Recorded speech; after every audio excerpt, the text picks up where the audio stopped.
नमस्ते। आज की हमारी इस चर्चा में आपका बहुत बहुत स्वागत है। चलिए सीधे आज के इस बेहद दिलचस्प टॉपिक पर आते हैं।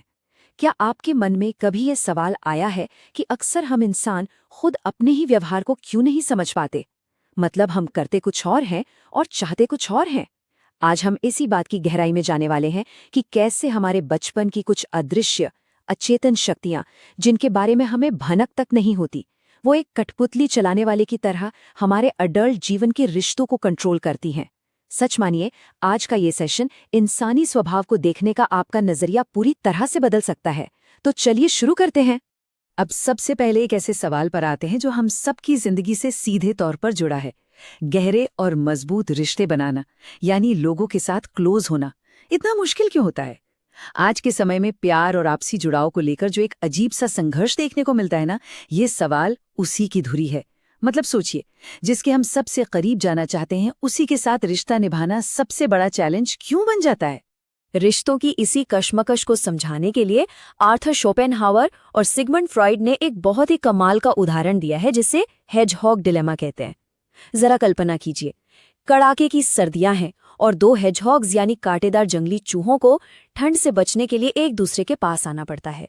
लेकिन दिक्कत क्या है?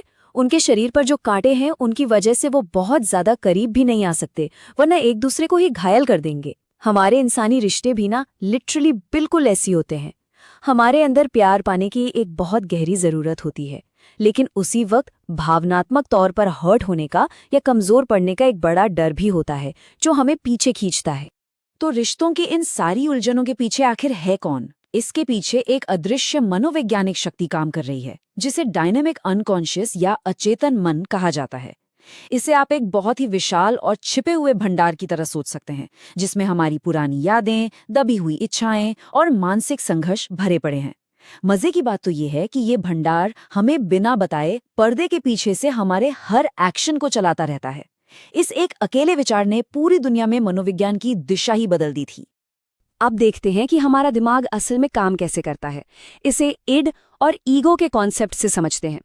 इड हमारे दिमाग का वो जिद्दी हिस्सा है जिसे सिर्फ और सिर्फ तुरंत खुशी चाहिए। आप इसे एक जंगली घोड़े की तरह मान सकते हैं, जो बस अपनी बुनियादी इच्छाओं को पूरा करने के लिए दौड़ रहा है।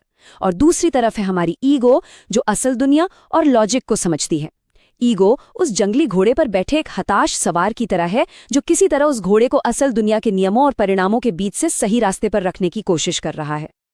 पर रुकिए, कहानी यही खत्म नहीं होती। इस घोड़े और सवार के अलावा हमारे दिमाग में एक तीसरी शक्ति भी है, सुपर ईगो। सुपर ईगो ये हमारे अंदर बैठा एक बहुत ही सख्त नैतिक जज है, जो समाज के नियमों और हमारे माता पिता की दी हुई सीख से बना है। ये दिमाग के अंदर एक जेलर की तरह काम करता है, जो इड की हर इच्छा पर लगातार पाबंदी लगाता है। अब आप ही सोचिए, एक तरफ बेकाबू इड, दूसरी तरफ सख्त सुपर ईगो। इसी वजह से हमारे अंदर हमेशा एक थका देने वाला मानसिक संघर्ष चलता रहता है, जिसे किसी भी तरह बैलेंस करने की पूरी जिम्मेदारी बेचारी ईगो पर होती है। अब आप शायद सोच रहे होंगे कि हमारे अंदर की ये मानसिक उलझनें शुरू कहाँ से होती हैं। खैर, फ्रॉइड का मानना था कि ये सब बचपन में ही शुरू हो जाता है। उन्होंने विकास के कुछ चरण बताए, जिन्हें साइकोसेक्सुअल स्टेजेस कहते हैं। उनका सिद्धांत ये था कि हम अपने बचपन में इन अलग अलग चरणों से कैसे गुजरते हैं और वहाँ हम किन चुनौतियों का सामना करते हैं, लिटरली यही बातें तय करती हैं कि बड़े होने पर हमारी मानसिक स्थिति कैसी होगी और हमारे अडल्ट रिश्ते कैसे चलेंगे। बचपन ही हमारा असली बैटल ग्राउंड है। चलिए, इस थोड़े से थ्योरेटिकल कॉन्सेप्ट को हमारी आम जिंदगी से जोड़ते हैं। आज भी लोग एक दूसरे के अजीबोगरीब बिहेवियर को समझने के लिए फ्रॉइड की इन बातों का इस्तेमाल करते हैं। उदाहरण के लिए, मान लीजिए आपका कोई रूममेट बहुत ज्यादा चिपकू है, हमेशा दूसरों पर निर्भर रहता है, तो इसे ओरल फिक्सेशन का असर माना जा सकता है। या फिर कोई ऐसा है जो साफ सफाई को लेकर बिल्कुल पागल है, हर चीज अपने कंट्रोल में रखना चाहता है, तो लोग उसे एनल रिटेंटिव कह देते हैं। और इसके बिल्कुल उलट, अगर कोई हमेशा चीजों को फैला कर रखता है, कमरे में हमेशा बवाल मचा रहता है, तो वो एनल एक्सपल्सिव बिहेवियर का शिकार माना जाता है ना मजेदार?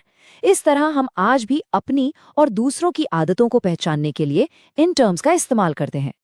अब हम आते हैं फ्रॉइड के सबसे ज्यादा चर्चा में रहने वाले और सबसे विवादास्पद विचार पर, ओडिपस कॉम्प्लेक्स।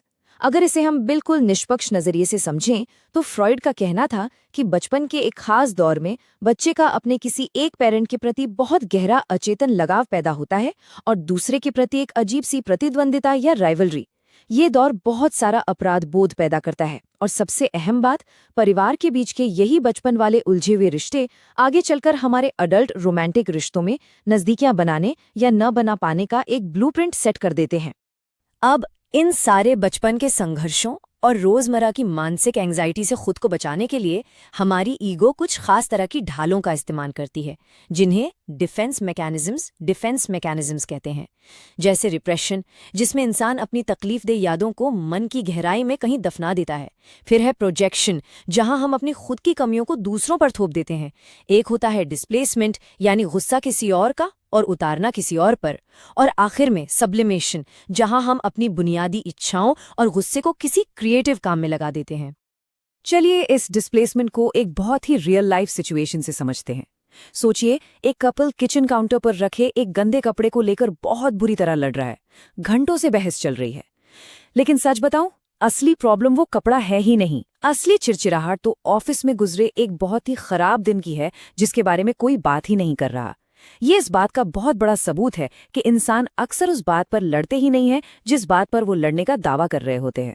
वो बस अपना गुस्सा किसी सुरक्षित जगह पर डिस्प्लेस कर रहे होते हैं। चलिए अब बात करते हैं आज की इस मॉडर्न जनरेशन की। एक बहुत ही दिलचस्प सवाल दिमाग में आता है, जब सदियों पुराने इस फ्रॉइडियन ईगो का सामना हमारे आज के स्मार्टफोन्स, इंटरनेट और डिजिटल दुनिया से होता है, तो आखिर होता क्या है? इस 24/7 कनेक्टेड जिंदगी ने हमारे दिमाग के उस सवार और घोड़े वाले बैलेंस का क्या हाल किया है? सच कहूं तो आज की दुनिया में ये टकराव बिल्कुल साफ दिखाई देता है। हमारे जो मॉडर्न सोशल मीडिया और टेक प्लेटफॉर्म्स हैं ना, ये हमारे इड के लिए सीधा ग्लूकोज ड्रिंक की तरह काम करते हैं। ये बिना किसी मेहनत के बस उंगली के एक स्वाइप पर हमें तुरंत खुशी दे देते हैं। इससे हमारा इड बहुत पावरफुल हो जाता है। और दूसरी तरफ इस लगातार डोपामाइन मिलने वाली दुनिया में हमारी ईगो के लिए किसी भी चीज़ का इंतज़ार करना या अपनी एनर्जी को किसी क्रिएटिव काम में लगाना, यानी सब्लिमेशन करना, लगभग नामुमकिन सा होता जा रहा है। तो अगर इसे हम समराइज करें तो आज की सबसे बड़ी प्रॉब्लम ये है कि लगातार और तुरंत डोपामाइन मिलने की वजह से हमारे अंदर थोड़ा सा भी फ्रस्ट्रेशन या निराशा बर्दाश्त करने की ताकत खत्म होती जा रही है। देखिए, किसी भी इंसान के पर्सनल ग्रोथ और इमोशनल मैच्योरिटी के लिए लाइफ में थोड़ा बहुत मेंटल टेंशन होना जरूरी है, ताकि हम कुछ बेहतर कर सकें।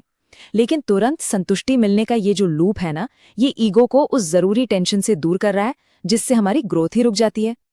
अब इन सभी बातों, विवादों और आधुनिक मनोविज्ञान की तमाम आलोचनाओं के बाद एक बड़ा सवाल ये उठता है कि आज के समय में सिगमंड फ्रॉइड की असली विरासत, यानी उनकी लेगेसी क्या है? अगर हम बिल्कुल न्यूट्रल होकर देखें तो भले ही फ्रॉइड के कई सिद्धांतों पर बहुत गुस्सा और विवाद हुआ हो, लेकिन इंसानी दिमाग को समझने का जो ढांचा उन्होंने दुनिया को दिया, उसे कोई भी नकार नहीं सकता। आज के समय में ये बिल्कुल साफ है कि आधुनिक विज्ञान ने उनके किन विचारों को छोड़ दिया है और किन विचारों को अपनी नींव बनाया है। मॉडर्न साइकोलॉजी ने उनके ओडिपस कॉम्प्लेक्स जैसे विचारों को भले ही रिजेक्ट कर दिया हो, लेकिन हमारे अचेतन मन के आइडिया को, हमारे डिफेंस मैकेनिज्म को और बातचीत के जरिए इलाज करने के तरीके, यानी टॉकिंग क्योर को आज भी मनोविज्ञान का बेस माना जाता है। असल में फ्रॉइड ने ही हमें वो शब्द दिए हैं जिनका इस्तेमाल करके आज हम अपनी भावनाओं और मानसिक उलझनों पर खुलकर बात कर पाते हैं। फ्रॉइड का एक बहुत ही शानदार कोट है। उन्होंने कहा था, जो चाबी को ही बेकार समझेगा वो कभी दरवाज़ा नहीं खोल पाएगा। ये लाइन बिल्कुल सटीक बैठती है। उनकी थ्योरी में कमियां रही होंगी, वो विवादास्पद भी रहीं, लेकिन सच यही है कि इसी थ्योरी ने इंसानी व्यवहार की उन उलझी हुई, जटिल और दर्दनाक सच्चाइयों को समझने की सबसे पहली चाबी हमें दी है। तो इस चर्चा को खत्म करते हुए मैं आपको एक बहुत ही गहरे सवाल के साथ छोड़े जाता हूँ। क्या हम इंसान कभी भी पूरी तरह से अपने ही दिमाग के मालिक बन पाते हैं? अपने रोजमर्रा के फैसलों और आदतों को देखकर कभी सोचिएगा कि क्या उनके पीछे के इरादे सच में आपके हैं या कोई और है जो अदृश्य रूप से उन्हें कंट्रोल कर रहा है। आज की इस चर्चा में शामिल होने के लिए आपका बहुत बहुत शुक्रिया। उम्मीद है आज आपको अपने ही मन की गहराइयों के बारे में कुछ नया और मजेदार सोचने को मिला होगा।